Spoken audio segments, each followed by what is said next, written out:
チェジュ航空、韓国の LCC で結構60空港ぐらいに就航している、まあまあでかい LCC なんですけれども、ムアン空港というですね、韓国の西部にある国際空港、こちらの方でバンコクからムアン空港に向かっていたボーイング 737-800 っていうメジャーな機体なんですけど、こちらがですね、滑走路をオーバーランして最終的に壁にぶつかってですね、大破して、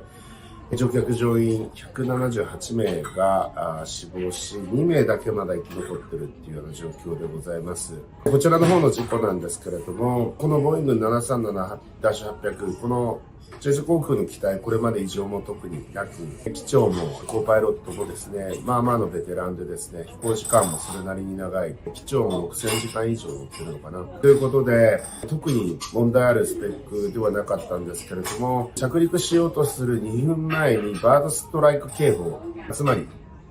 鳥の群れがですね、空港に押し寄せていたと。その中で着陸しようとしていた機体に対して、管制塔からですね、バードストライクの恐れがあるということで、警報が鳴ったんですけれども、複数の目撃証人によれば、右側のエンジンにですね、バードストライクが起きてですね、エンジンが不調になったらしいと。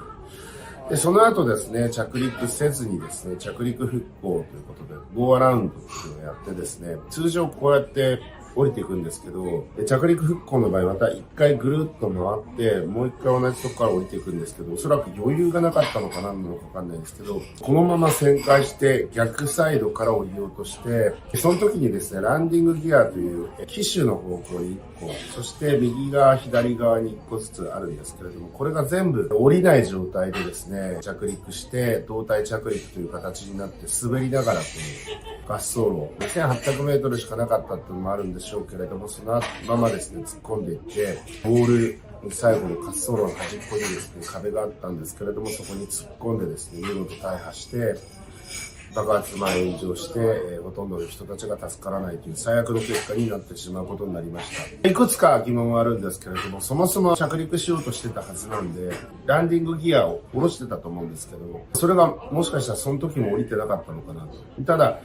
油圧系統、エンジンと連動してるみたいなんですけれども、エンジンに問題があっても手動でランディングギアを下ろせるような仕様になってたはずなので、これを下ろさなかったのか下ろせなかったのか、何らかの不運が続いたのかよくわからないんですけれども、今そういうような状況になっている